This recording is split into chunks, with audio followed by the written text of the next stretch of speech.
Welcome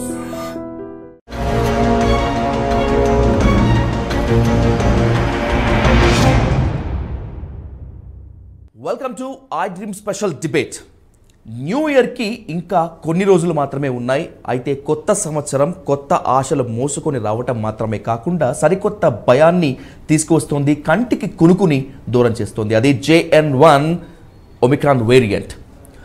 corona ఏ విధంగా అయితే మనల్ని వెన్నులో వణుకు పుట్టించిందో ఆ భయం ఇంకా కళ్ళ ముందు ఉండగానే ముంచుకొస్తున్నటువంటి మరికొంత వేరియంట్ అసలు ఉన్న చోటున ఉండనివ్వటం లేదు. అన్నింటికి మించి పెరిగిపోతున్నటువంటి కేసులు, చైనాలో ఉంటున్నటువంటి డెత్ రేట్ భారత్కు అంటుకుంటుందా?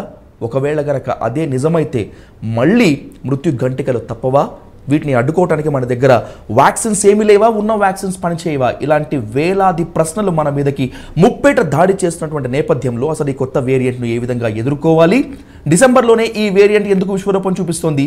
దీనికి అడ్డుకట్ట ఎలా వేయాలనేటువంటి దానిపై డీటెయిల్గా నిపుణులతోటి అలాగే వైద్య శాస్త్ర నేర్పరులతోటి డిస్కస్ చేద్దాం. ఇప్పుడు దీనిపై పూర్తి స్థాయిలో ఇన్ఫర్మేషన్ అందించడానికి, దీనిపై ఉన్నటువంటి సరికొత్త సందేహాలను తెర మీదకి నుంచి తీసుకువేయడానికి మనతో పాటు లైవ్లో సిద్ధంగా ఉన్నారు డాక్టర్ వ్యాకరణం నాగేశ్వర గారు, పల్మనాలజిస్ట్ అండ్ ఇమ్యునాలజిస్ట్. సార్తో మాట్లాడి ఇప్పుడు మనకున్నటువంటి సందేహాలు తీసుకునేటువంటి దాంట్లోకి మనం ఎంటర్ అవుదాం. Sir, very good evening sir. నమస్తే అండి sir. A warmful welcome to the I Dream special debate, Nageswara Rao గారు. సార్, 2023 వెళ్ళిపోతుంది, 2024కి చాలా పెద్ద ఎత్తున వెల్కమ్ చెప్దామని చెప్పి చాలామంది అనుకున్నటువంటి నేపథ్యంలో దాదాపు ఒక 15 డేస్ నుంచి కూడా మొత్తం అంతా కూడా ఈ న్యూ వేరియంట్ చాలా భయం పుట్టిస్తుంది. అడపాదడపా జరుగుతున్నటువంటి డెత్ రేట్స్ కూడా అనేక అనుమానాలు మన మీదకి తీసుకువచ్చేసి చాలా ఇబ్బంది పెడుతున్నాయి. అసలు ఏంటి సార్ ఈ వేరియంట్ ఏంటి? దీన్ని ఎలా మనం ఫేస్ చేయగలము? ఏం ప్రికాషన్స్ తీసుకోవాలి సార్? ఇక్కడ మనం చూడవద్ద విషయం ఏంటంటే, మనం తెలుసుకోవాల్సిన విషయం, గమనించిన విషయం ఏంటంటే, అసలు ఈ వైరస్ ఈ సమయంలో పెట్టరేగటానికి కారణం ఏమిటి? ఇది చాలా ఇంపార్టెంట్ విషయం. ఎందుకనంటే దీనికి 3 కారణాలు ఉన్నాయి. ఒకటి, ఒమిక్రాన్ నుంచి పైరోలా అనే సబ్స్ట్రెయిన్ వచ్చినప్పుడు 2.86 వేరియంట్ వచ్చినప్పుడు దాని నుంచి ఒక మ్యూటేషన్ గా మారి ఈ రోజు మన ముందరకు వచ్చిందే ఈ JN.1. సో ఈ JN.1 ఎప్పుడైతే మన ముందరకు వచ్చిందో దీని 3 రకాలైన విజృంభణలు మన మీద జరిగే అవకాశం ఖచ్చితంగా ఉంది. నెంబర్ 1, మంచు ప్రాంతంలో ఉండేవారు, మంచు ఎక్కడైతే ఎక్కువ ఉంటుందో వాళ్ళలో ట్రాన్స్మిషన్ చాలా ఎక్కువగా ఉండే అవకాశం ఉండడం వల్ల నార్మల్ గానే మ్యూటేషన్ కి దీనికి ఆ శక్తి ఉంది. ఏం శక్తి ఉంది? హై ట్రాన్స్మిసిబిలిటీ ఉంది. కాబట్టి ఆ హై ట్రాన్స్మిసిబిలిటీ వల్ల ఇది ఒక మనిషి నుంచి ఇంకో మనిషికి తీవ్రముగా, చాలా శరవేగముగా ప్రయాణించే అవకాశం ఉంది. అది దేనివల్ల? దాని మీడియం ఏమిటి? దట్ ఈస్ ఫాగ్ అనండి, మంచు అనండి, ఇంకోటి అనండి, పొద్దున పూట, రాత్రి పూట మొత్తం భారతదేశాన్ని ఆల్మోస్ట్ 70% ఆఫ్ ద భారతదేశం ఈ రోజు మంచుతోని కప్పబడింది. కాబట్టి ఇది చాలా అనుకూలమైన సమయం. కాబట్టి దానికి ఉన్న మొదటి వరాన్ని ఇది అందిస్తుంది. కాబట్టి ఏమిటా మొదటి వారం? High transmissibility. కాబట్టి అత్యధికంగా కేసులు టక పెరిగిపోతున్నాయి. మీరు చూసుకున్నట్టయితే US లో కూడా ఇదే సినారియో. స్టార్టింగ్ లో అయినప్పుడు 0.4% ఉండేది. జస్ట్ 1 వీక్ లో 4.8% వచ్చింది. 1 వీక్ తర్వాత మళ్ళీ 11.8% వెళ్ళిపోయింది. అంటే మీరు ఇక్కడ చూసుకున్నట్టయితే ఎక్స్పోనెన్షియల్ గ్రోత్, అంటే ఊహించని విధంగా కేసులు పెరుగుతున్నాయి. ఒక పక్కన కేసులు పెరుగుతున్నాయి, మంచు వల్ల ఒక మనిషికి ఇంకో మనిషికి వస్తుంది అని ఒక పక్కన మనం బాధపడుతుంటే, దీనికి ఇంకో వరం ఉంది. ఏమిటి? మ్యూటేషన్ వల్ల దీనికి వచ్చిన రెండో శక్తి ఏమిటనంటే, ఇప్పటి వరకు వ్యాక్సిన్ ఎవరైతే తీసుకొని ఉన్నారో వారి వ్యాధి నిరోధక శక్తి, వ్యాక్సిన్ వలన సంక్రమించిన వ్యాధి నిరోధక శక్తిని కూడా ఇది హరింపజేస్తూ మధ్యబెట్టి మాయబెట్టి తప్పించుకొని లోపలికి వెళ్ళి విధ్వంసాన్ని చేసే అవకాశం ఉంది అని ప్రపంచ ఆరోగ్య సంస్థ వారు మనకి చాలా క్లియర్ గా చెప్పడం జరిగింది. ఈ 2 కూడా చాలా జాగ్రత్తగా మనం అప్రమత్తంగా ఉండవలసిన విషయాలు. ఇప్పుడే ఎందుకు అప్రమత్తంగా ఉండాలి? ఎందుకనంటే ఎండుగడ్డి పక్కన లీటర్ కిరోసిన్ పెట్టి నిప్పురవ్వ ఉందంటే, డాక్టర్ గారు ఇప్పంటుకుంటుందా అని మీరు అడిగారు అనుకోండి, నేనేమంటాను? ఖచ్చితంగా తీసుకుంటుంది, దూరంగా వెళ్ళండి. ఎందుకంటే అది ఒకటి ఎండుగడ్డి, రెండోది పెట్రోల్ పక్కన ఉంది, మూడోది అగ్గిపుల్ల పక్కనే ఉంది. కాబట్టి సో ఈ రిస్క్ ఫ్యాక్టర్స్ అన్ని లైన్ లో రావడం, అంటే ఆ రోజుల్లో రావణాసుడు తమ్ముడు కుంభకర్ణుడు పుట్టేటప్పుడు అన్ని నక్షత్రాలన్నీ లైన్ గా వచ్చినట్టు దీనికి కూడా ఇప్పుడు చాలా లైన్ గా వస్తున్నాయి కండిషన్స్. మంచు ఉండడము, హై ట్రాన్స్మిసిబిలిటీ, ఇమ్యూన్ ఎవేషన్. దీని వల్ల ఏం జరుగుతుందంటే ఒక మనిషికి ఇంకో మనిషి వ్యాప్తి చెందడమే కాకుండా వారిలో ప్రవేశించి అది చెయ్యవలసిన విధ్వంసము చేసే అవకాశం ఉంటుంది. డాక్టర్ గారు I want keep you a very and valid question from the people side doctor గారు. ఎందుకంటే ఇప్పుడు కరోనా 2-3 దశల్లో విజృంభణ చూపింది. అది ఏ స్థాయిలో రెచ్చిపోయిందో మనందరికీ తెలుసు. కోవాక్సిన్, కోవిషీల్డ్ పేరుతోటి ఈ వ్యాక్సిన్ ఖచ్చితంగా వేసుకోవాలి అని చెప్పి గవర్నమెంట్స్ నిబంధనలు పెట్టాయి. వ్యాక్సిన్ వేసుకుంటేనే ఇమిగ్రేషన్ అని చెప్పారు, లేకపోతే మిగతావన్నీ చెప్పారు. ఈ వ్యాక్సిన్ వేసుకుంటే సబ్ దర్ద్గా దవా, ఏకి దవా జిందా తెలిసిమాత అనే లెవెల్లో చెప్పారు.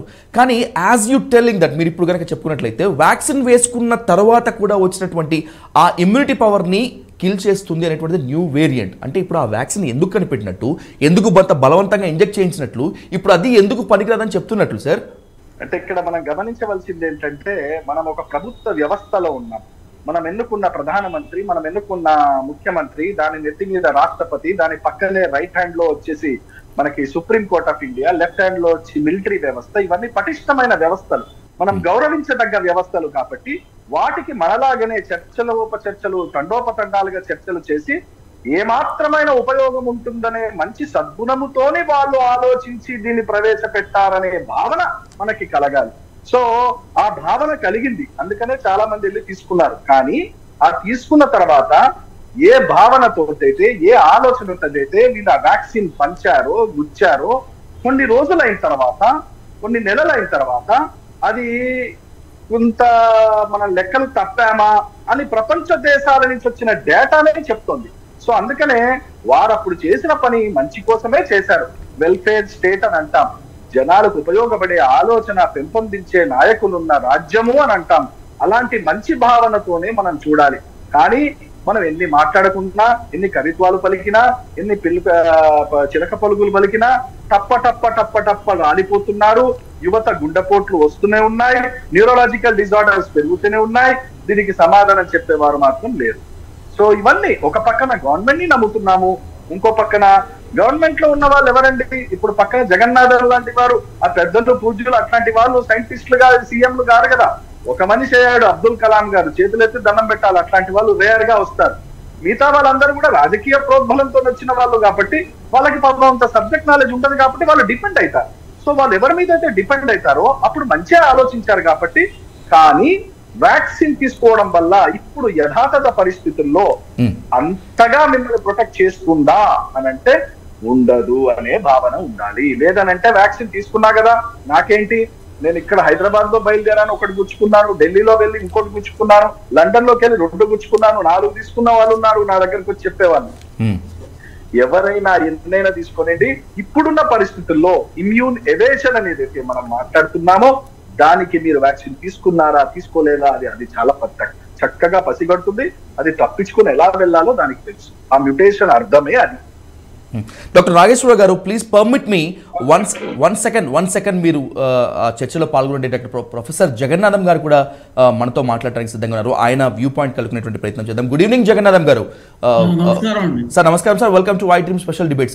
సార్ చూస్తున్నాం వేరియంట్ క్రమక్రమంగా విస్తరిస్తోంది, డెత్ రేట్ మరణ గంటికలు మోగిస్తోంది.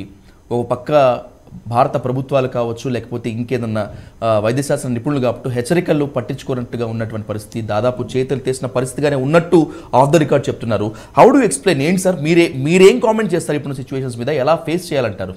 ఇప్పుడే మనకి వ్యాకరణం వారు కరోనా వ్యాకరణాన్ని బాగా వివరించారు.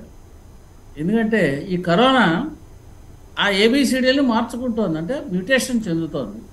ఒక నిర్మాణం మరొక నిర్మాణంగా మారుతోంది.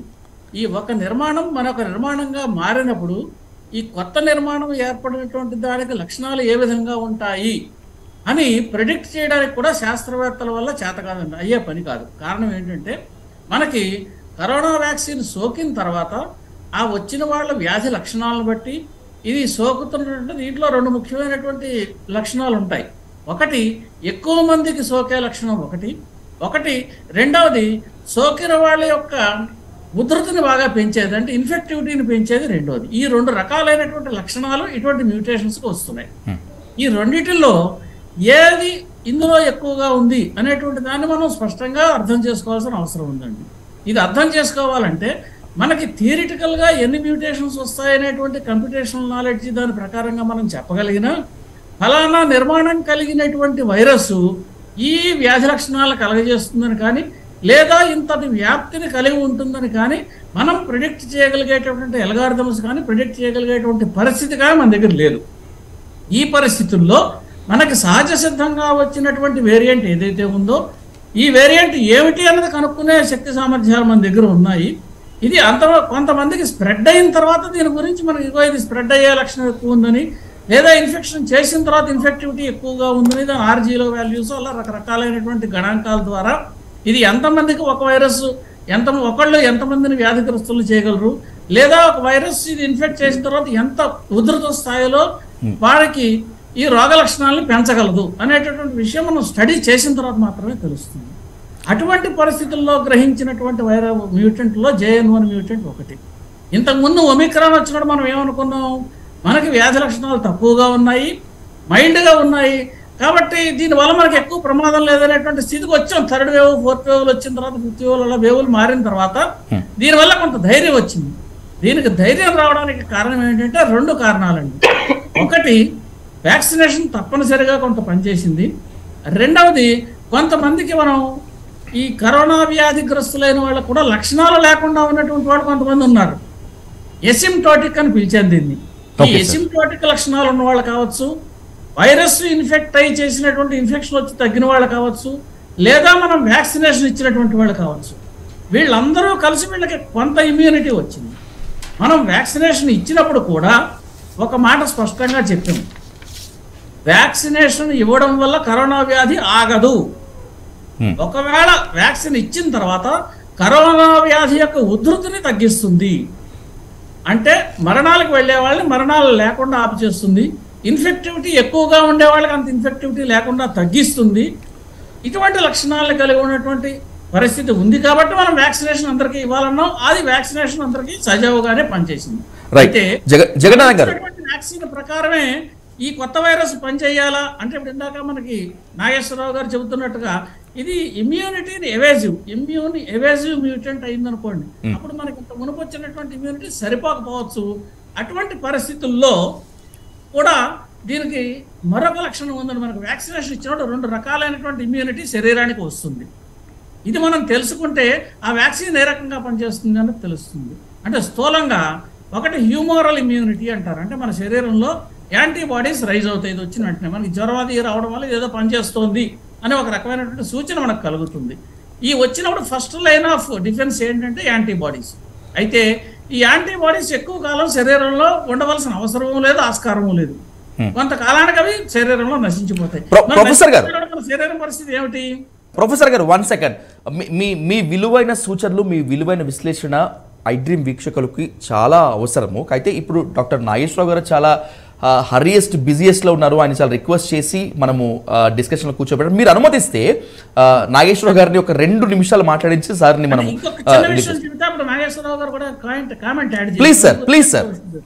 Please carry on sir. Second line of defence ఏంటంటే మనకి వ్యాక్సిన్ ఇచ్చిన తర్వాత మన శరీరంలో ఉండేటటువంటి కణాలు ఉంటాయండి, ఇమ్యూనిటీని సర్వేలెన్స్ చేసేటటువంటి కణాలు, వీటిని బి సెల్స్, టీ సెల్స్, ఇలా రకరకాల పేర్లతో వాటిని పిలుస్తాం. ఆ పేర్లని మనకు అనవసరం ప్రస్తుతం. ఈ సెల్స్ ఏం చేస్తాయంటే ఫలానా వైరస్ మన శరీరాన్ని అటాక్ చేసిందని కానీ లేదా ఒక శరీరానికి ఫారిన్ బాడీ అంటే వ్యాక్సిన్ మన శరీరంలోకి ప్రవేశించి దానికి రక్షణ కలిగించింది అనేటువంటి జ్ఞాపికను కలిగి ఉన్నటువంటి కణాలు కొన్ని ఉంటాయి. ఈ జ్ఞాపిక ఉన్న కణాలు లాంగ్ రన్లో శరీరానికి రక్షణ కలిగిస్తాయి. అంటే మొట్టమొదటి హ్యూమరల్ రెస్పాన్సు, రెండవ డిఫెన్స్ సెల్ మీడియేటెడ్ రెస్పాన్సు. ఇలా 2 అంచెలుగా అంటే స్థూలంగా చెబుతున్నాం, మిగతా కూడా ఉండొచ్చు, మైక్రో లెవెల్లోకి మనం వెళ్ళటం లేదు. ఆ రకమైనటువంటి ఇమ్యూనిటీ శరీరానికి వస్తుంది. ఇది వచ్చినప్పటికీ కూడా కొత్త మ్యూటెంట్ వచ్చినప్పుడు దాని లక్షణాలని దాని ప్రభావాలని చూపిస్తుంది. మనకు పూర్వం తీసుకున్నటువంటి వ్యాక్సిన్ కొంత ఇంటెన్సిటీని తగ్గిస్తుంది తప్పితే పూర్తి రక్షణ అంటే ఏ వ్యాక్సిన్ కూడా 100% అని ఎవరు వ్యాక్సిన్ ఇవ్వలేదు.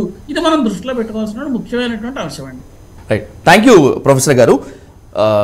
డాక్టర్ నాగేశ్వరరావు గారు, ఒక 3 వ్యాలిడ్ పాయింట్స్తో మీ నుంచి being as a well experienced pulmonologist and మీరు ఇది కాబట్టి సార్ ఖచ్చితంగా మీ మీ సూచనలు ఐడ్రీమ్ వీక్షకుల ద్వారా అవసరం కాబట్టి I want keep you some question sir. Sir ఇప్పుడు ఉన్నటువంటి టీకా కొత్త వేరియంట్లను అడ్డుకోవటానికి ఏమాత్రం పనికిరాదా?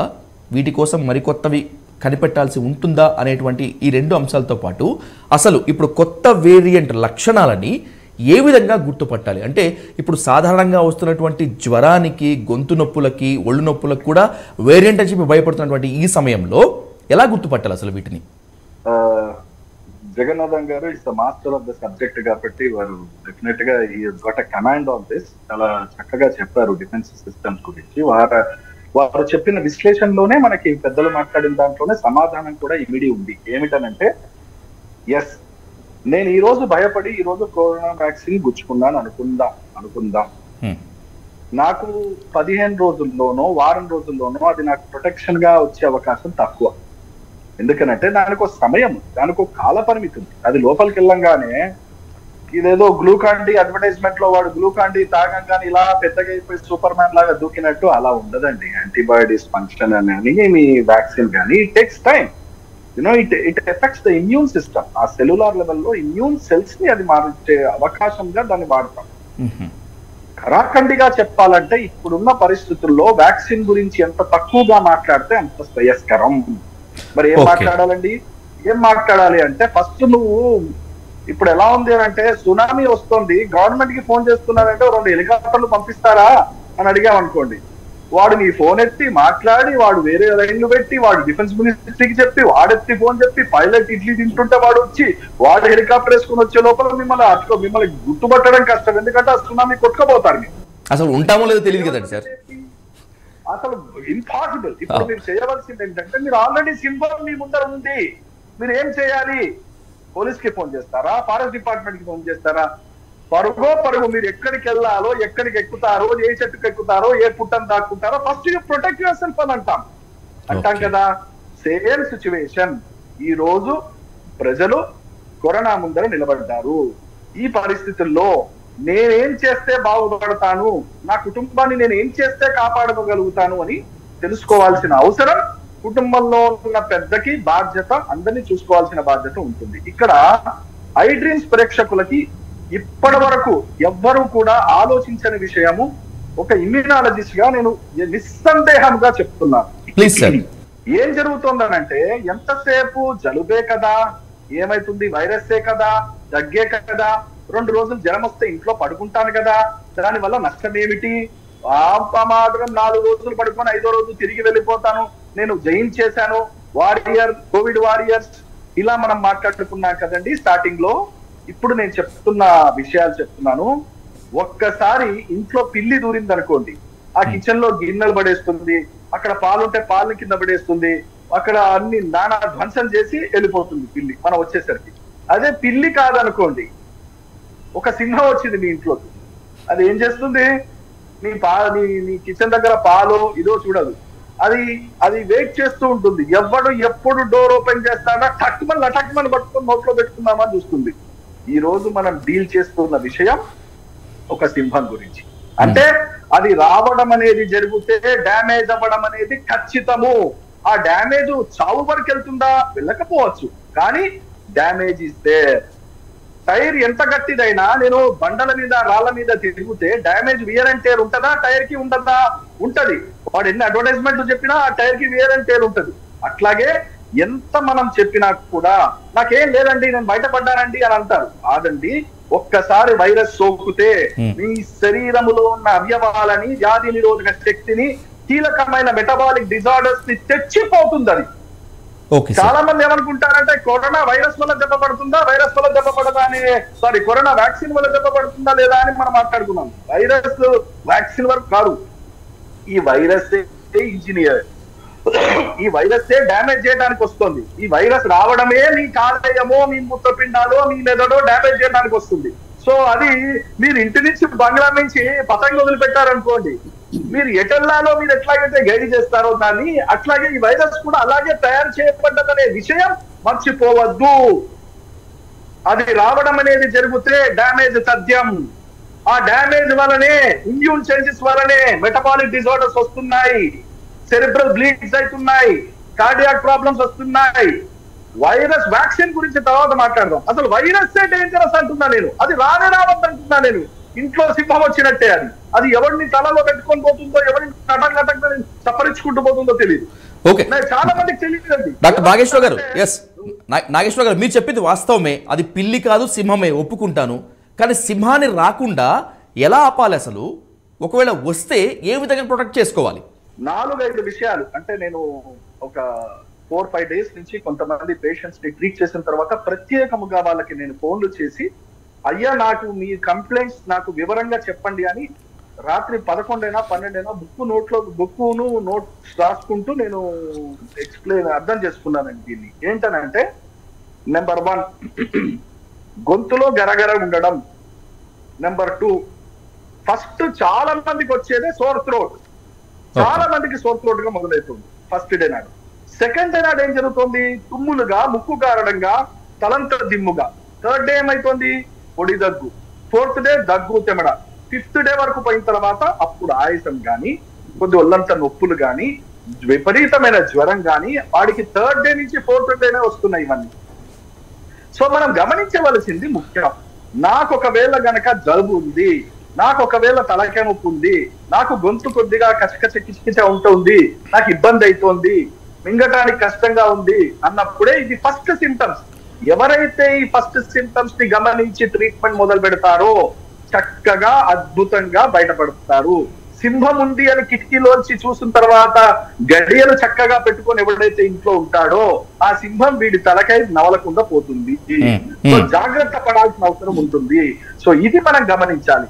సో సిమ్టమ్స్ కనపడంగానే వెంటనే RT-PCR టెస్ట్ చేసుకో, డాక్టర్ దగ్గరికి వెళ్ళు అని ఎవరైనా చెప్పాలి. ఆ ఇంట్లో వాళ్ళకి సహకరించాలి.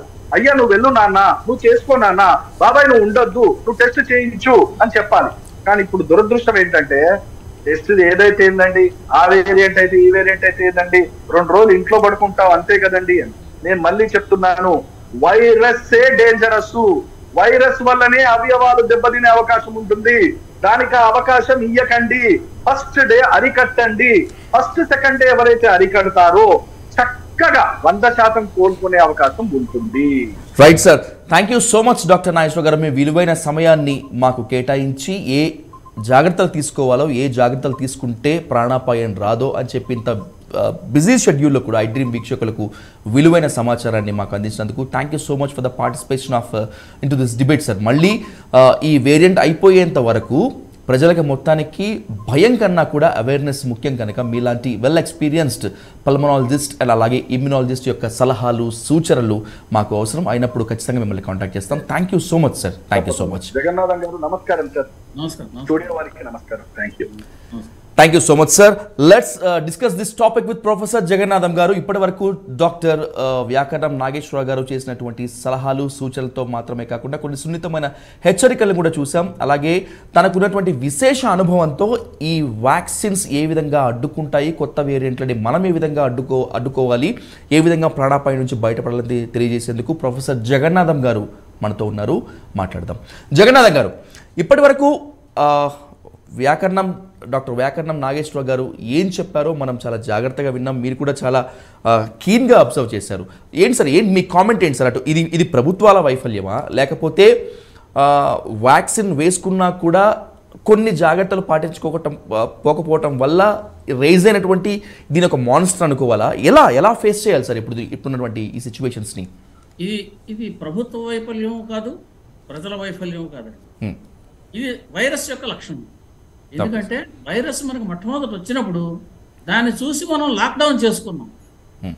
ఎందుకు చేసాం? అది మన దగ్గరికి రాకుండా ఉండడం కోసం అనేటువంటిది జాగ్రత్తలు తీసుకోవడం కోసం అని చెప్పి ఆ లాక్డౌన్ చేయాల్సినటువంటి పరిస్థితి మనకు ఏర్పాటైంది.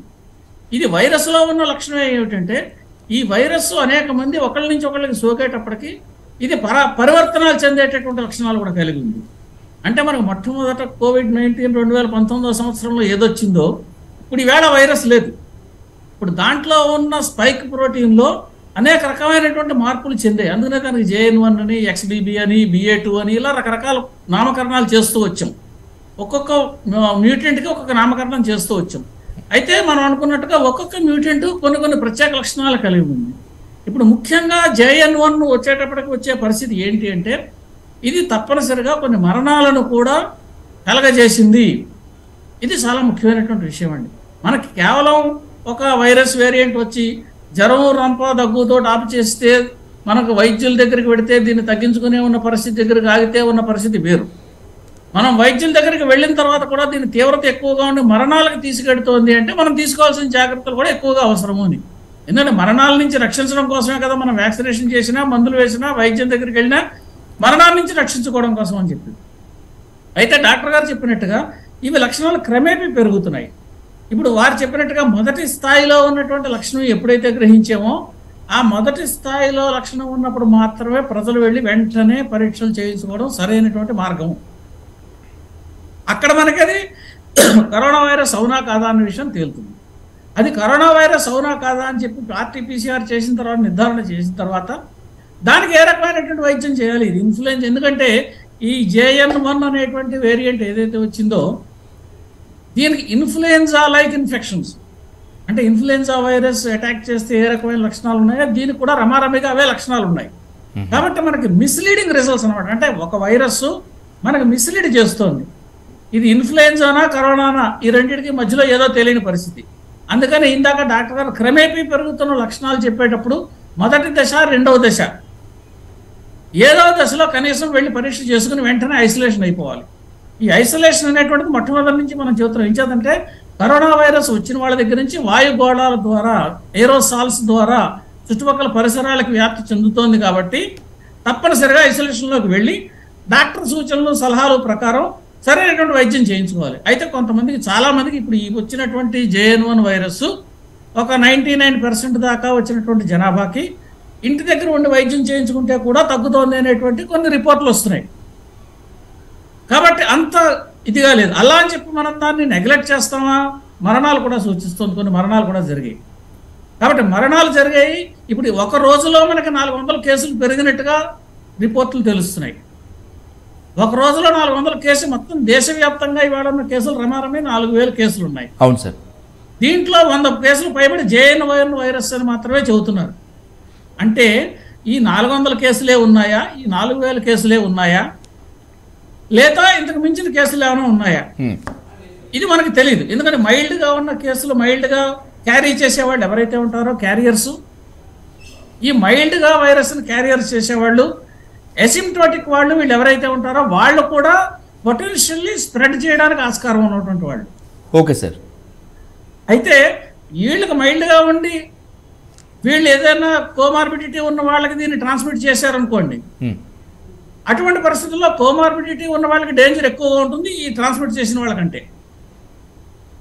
ఈ పరిస్థితుల్లో కోమార్బిడిటీస్ ఉన్న వాళ్ళు, అంటే షుగరు, డయాబెటీస్, హార్ట్ అటాక్, ఇలా సైడ్ సిమ్టమ్స్ వేరే ఇతరత్ర బాధలతో ఉన్న వాళ్ళు ఎవరైనా ఉండి వాళ్ళకి రంప, దగ్గు, జ్వరం ఇలాంటివైనా కనుక వచ్చినట్టయితే తక్షణమే పరీక్షలు చేయించుకోవాలి, ఆలస్యం చేయకుండా.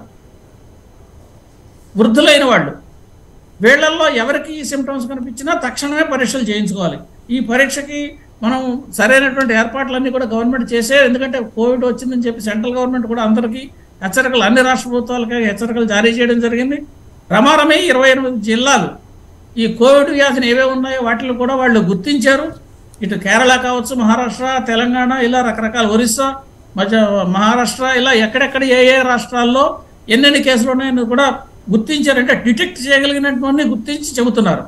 కాబట్టి ఇది స్ప్రెడ్ ఎక్కువగా ఉంది అని మనకి డాక్టర్ గారు కూడా చెబుతున్నారు. కాబట్టి ఎంచేది వైరస్ వచ్చిన తర్వాత తెలుస్తుంది స్ప్రెడ్, ఇన్ఫెక్టివిటీ ఖచ్చితంగా కనిపిస్తుంది, మరణాలు కనిపిస్తున్నాయి. కాబట్టి ఇన్ఫెక్టివిటీ ఉంది అన్నది తెలుస్తుంది, అంటే పెరిగిన ఇన్ఫెక్టివిటీ ఉంది అన్నది తెలుస్తుంది. అంటే మన ఇమ్యూనిటీ ఉన్నప్పటికీ కూడా దాన్ని కూడా అధిగమించి మరణానికి తీసుకెడుతోంది అని. ఈ పరిస్థితుల్లో ఏ రకమైనటువంటి వైద్యం చేయించుకోవాలనేటువంటి ఫస్ట్ టెస్టింగ్తో ప్రారంభమవుతుంది. టెస్టింగ్తో కరోనా అన్న తేలిన తర్వాత కొన్ని సందర్భమైనటువంటి పరిస్థితుల్లో డాక్టర్ల ఈ శాంపుల్స్ని ఇన్సా కాగానే మన దగ్గర ఒక కన్స్ట్రక్షన్ ఉంది దేశంలో. ఓ 10-15 ల్యాబొరేటరీస్లో కంప్లీట్ జీనోమ్ సీక్వెన్సింగ్ చేసే ల్యాబొరేటరీస్ ఉన్నాయి దేశంలో వివిధ ప్రాంతాల్లో. అంటే ఏ ప్రాంతంలో వచ్చినప్పటికీ కూడా దగ్గరలో ఉన్న ప్రాంతంలోకి ఈ వైరస్ను సేకరించి వాళ్ళకి పంపిస్తే వాళ్ళు దాని సీక్వెన్సింగ్ JN1 అవునా కాదా, లేదా వేరే వేరియంటా, ఏది స్ప్రెడ్ అవుతుందన్నది కూడా గుర్తించగలుగుతాం. కాబట్టి అన్ని రకాల పరీక్షలు చేసేటువంటి శక్తి సామర్థ్యాలు ప్రస్తుతం మన దగ్గర ఉన్నాయి. కాబట్టి ఇంతకుముందు లోగడ వైద్యులకు కూడా ఉన్నటువంటి అనుభవం, అది ఆక్సిజన్ సిలిండర్లు పెట్టుకోవాలా, ఇంటెన్సివ్ కేర్ యూనిట్లు అవసరం అవుతాయా, మామూలు వైద్యంతో సరిపోతుందా ఏమిటి అనేటువంటిది రోగి పరిస్థితిని బట్టి నిర్ధారణ చేస్తారు. కాబట్టి ఏమాత్రం సిమ్టమ్స్ ఉన్న వాళ్ళైనా సరే తక్షణమే పరీక్షలు చేయించుకుంటే కొంతవరకు దీన్ని మనం నివారించడానికి చాలా ఆస్కారం ఉంటుందండి. ఈ దగ్గు రప్ప ఉన్నప్పుడు అది మొట్టమొదట చిన్న కర్రైనా కానీ పెద్ద పామైనా కానీ చిన్న కర్రతో కొట్టాలంటారు. ఆ కర్రతో కొట్టి ముందర పాముని మనం సమాప్తం చేయాలి. కాబట్టి వెంటనే పరీక్షలు చేయించుకుని డాక్టర్ సూచనలు సలహాల మేరకు ఏం చేస్తే బాగుంటుందో, డాక్టర్ దగ్గరికి వెళ్లకుండా కూడా ఐసోలేషన్లోకి వెళ్ళినా కూడా మంచిదే, తర్వాత డాక్టర్ దగ్గరికి వెళ్ళి పరీక్షలు చేయించుకోవచ్చు.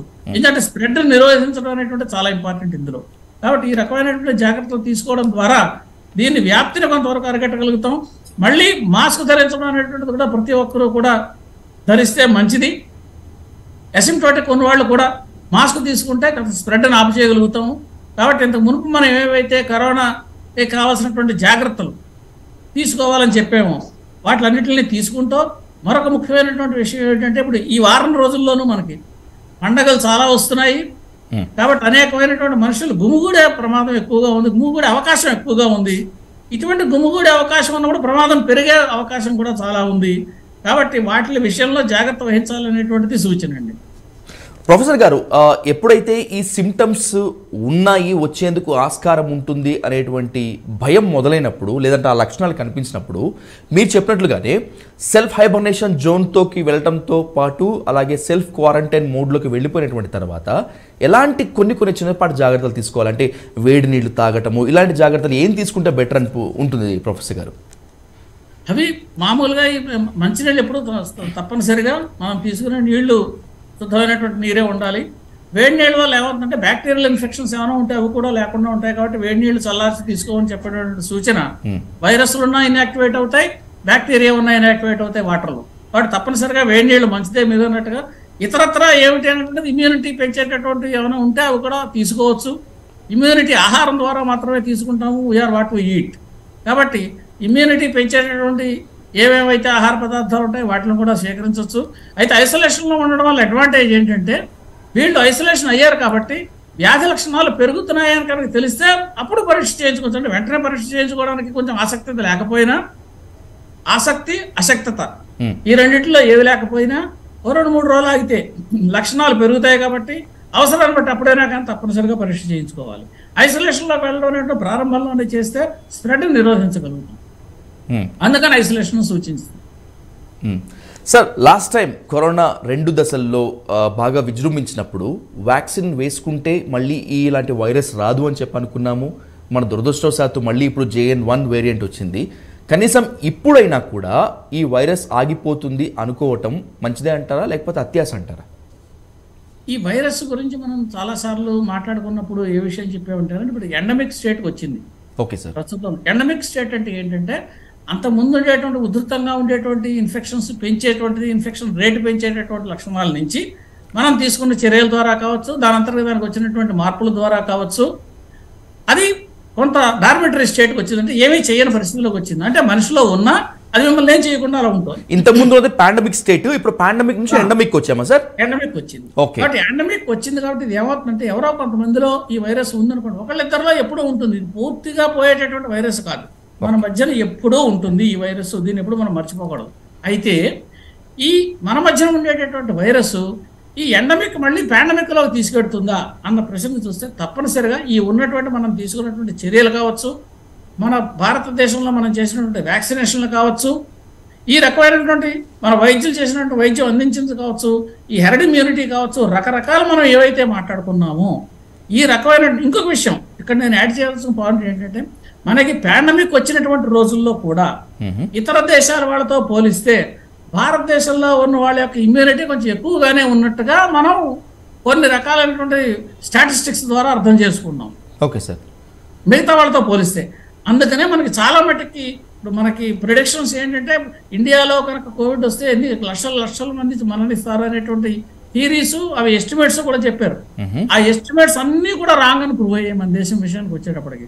దానికి కారణం మనం తీసుకున్నటువంటి చర్యలు, మన వైద్యులు, మన శాస్త్రవేత్తలు ఎలాంటి వ్యాక్సిన్లు మన దేశంలోనే తయారు చేయడము, మన దేశంలో తయారు చేసినటువంటి వ్యాక్సిన్ ప్రజలందరికీ కూడా సరైనటువంటి రీతిలో పంపిణీ చేయడము. అయితే మీరు ఇందాక అడిగిన ప్రశ్నకి వ్యాక్సిన్ ఇస్తే కరోనా ఆగిపోతుంది, వ్యాక్సిన్ ఇస్తే కరోనా ఆగిపోతుంది అని మనం ఎప్పుడూ చెప్పలేదు. ఎందుకంటే ప్రతి వ్యాక్సిన్కి కూడా కొంత ఎఫిషియన్సీ ఉంటుందండి. దాన్నే మనం 60% అని 90% అని ఆ వ్యాక్సిన్లు బట్టి మనం అప్పట్లో మాట్లాడుకున్నాం. mRNA వ్యాక్సిన్ 99% ఉంది, మన దేశంలో తయారు చేసిన దానికి 70% ఉంది, లేదా ఫలానా వ్యాక్సిన్ 68% ఉంది. ఈ పర్సంటేజ్లు మాట్లాడుకున్నది అర్థం ఏంటంటే అంతమందిని రక్షిస్తుంది, అయితే ఈ రక్షణ అంత శాతం ఆపుతుంది. అటువంటి రక్షణ వల్ల ప్రయోజనం ఏమిటి? వేరే కనుక వైరస్ వెంటనే అటాక్ చేసినప్పుడు మ్యూటెంట్ కావచ్చు, ఒరిజినల్ కావచ్చు, ఏది అటాక్ చేసినా మన శరీరంలో కొంత రక్షణ ఉంటుంది. ఈ వ్యాక్సిన్ తీసుకోవడం వల్ల ఆ ఒరిజినల్గా వ్యాక్సిన్ లేకుండా ఉన్న వాళ్ళకి తీసుకోవడం వల్ల ఉండేటువంటి ఉధృతి తగ్గుతుంది. మనకి గణాంకాలు ఏం చెబుతున్నాయంటేనండి, మన దేశంలోనూ ప్రపంచవ్యాప్తంగా మనం ఇచ్చినటువంటి వ్యాక్సిన్ల వల్ల ప్రమాదమీగా 35 లక్షల మంది యొక్క జీవితాలను రక్షించబడ్డాయి అనేటటువంటి ఎస్టిమేషన్ కూడా చేశారు. అంటే వ్యాక్సినేషన్ వల్ల మనకు కొంత ప్రయోజనం కలిగింది, దాంట్లో అనుమానం లేదు. అయితే అది ఫుల్ ప్రూఫ్ కాదు, వ్యాక్సినేషన్ చేయించుకున్న వాళ్ళకి కూడా రావచ్చు. కాబట్టి ఈ పరిస్థితుల్లో డాక్టర్లను సంప్రదించడం, కోమార్బిడిటీస్ వాళ్ళు ఉన్నవాళ్ళు తప్పనిసరిగా వెంటనే సంప్రదించడం చేయడం వల్ల వాళ్ళు ఏ రకమైనటువంటి చర్యలు తీసుకుంటే వాళ్ళకి సరైనటువంటి ఆరోగ్యం సాగుకోరుతుందో, మళ్ళీ తిరిగి మామూలుగా ఏ అనారోగ్యం లేకుండా ఉంటారో అది డాక్టర్లు సూచిస్తారు. అయితే ఇంకొక ముఖ్యమైన విషయం మనం మర్చిపోకూడదు. ఇందాక డాక్టర్ గారు 2-3 సార్లు పదే చెప్పారు. ఏమిటది? కరోనా వైరస్ రాకుండానే చూసుకోవాలి. ఎందుకంటే ఇది ప్రొలాంగ్డ్ వైరస్, అంటే వైరస్ దీర్ఘకాలికంగా వచ్చి తగ్గిపోయిన తర్వాత కూడా ఆఫ్టర్ ఎఫెక్ట్స్ ఉన్న వాళ్ళు కూడా చాలా మందిని చూసాం. ఏది పూర్తిగా తగ్గిపోయిన తర్వాత హార్ట్ అటాక్లు వచ్చిన వాళ్ళు, పూర్తిగా తగ్గిపోయిన తర్వాత ఇతరత్వ బాధలు వచ్చిన వాళ్ళు ఇవి చూసాం. కాబట్టి సాధ్యమైనంత వరకు అది అటాక్ కాకుండా చేయడానికి మనం ప్రయత్నం చేయాలి. మన చేతుల్లో అది లేదు, కానీ మన ప్రయత్నం మనం మానకూడదు. తప్పకుండా ప్రొఫెసర్ గారు, ఇంత విలువైన సూచనలు సలహాలు మీరు ఇచ్చారు. వ్యాక్సిన్ తీసుకుంటే ఏ విధంగా ఉంటుంది, అలా వ్యాక్సిన్ తీసుకోకపోతే ఏ విధంగా ఉంటుంది, వ్యాక్సిన్ తీసుకున్నా కూడా ఎలాంటి జాగ్రత్తలు పాటించాలి అనేటువంటిది ఇంత విలువైన సూచనలు ఇచ్చినందుకు మీకు ప్రత్యేక ధన్యవాదాలు తెలియజేస్తున్నాం. అలాగే ఈ చర్చలో పాల్గొనే iDream వీక్షకులకు ఇంత వాల్యుబుల్ అడ్వైస్ ఇచ్చినందుకు కూడా మరొకసారి మీకు ధన్యవాదాలు తెలియజేస్తాం. Thanks for participation in the debate sir. Thank you so much professor గారు. Thank you so much. So ఇది కొత్తగా విజృంభిస్తున్నటువంటి వేరియంట్ పైన ఇప్పటివరకు ఉన్నటువంటి డిబేట్. iDream ఖచ్చితంగా ప్రజలకు అవగాహన కలిగించాలి, ప్రజల్లో ఉన్నటువంటి అపోహలను తీసివేయాలి. ఎందుకంటే ఏదైనా ఒక ఉత్పాతం ముందుకు వస్తున్నప్పుడు మిగతా వాళ్ళందరూ కూడా ఆ భయోత్పాతాన్ని ఇంకా పెంచే విధంగానే తమ వంతు ప్రయత్నం చేస్తున్నారు. ఆ పాండమిక్ స్టేట్లో అటు మీడియా కానీ ఇటు మిగతా వాళ్ళందరూ కానీ ఏ విధంగా బిహేవ్ చేశారనేటువంటిది మనకు అంతా తెలిసిందే. ఈ సిచ్యువేషన్స్లో వాట్ ఈస్ ఫ్యాక్ట్, ఏది నిజం ఏది అబద్ధం, ఏది పాటిస్తే ఈ మృత్యుఘంటికలు మోగకుండా ఉంటాయి, దేనికి దూరంగా ఉంటే ప్రాణాలు అంతా కూడా సేఫ్లో ఉంటాయి అనుకునేందుకే iDream ఈ స్పెషల్ డిబేట్ నిర్వహించింది. ఈ కరోనా వేరియంట్ అలాగే ఈ పాండమిక్ ఇప్పుడు ఎండమిక్ స్టేట్లో ఉన్నాం కాబట్టి సరిపోయింది, కానీ మళ్ళీ ఏమాత్రం అజాగ్రత్త పాటించినా కూడా మళ్ళీ పాండమిక్లోకి వెళ్ళేటువంటి డేంజర్ జోన్లో మనం ఉన్నామనేటువంటి విషయం ఎట్టి పరిస్థితుల్లో ప్రతి ఒక్కరు గుర్తు పెట్టుకోవాలని చెప్పి మనం చేస్తూ thank you so much and thanks for watching and please stay tuned to iDream News.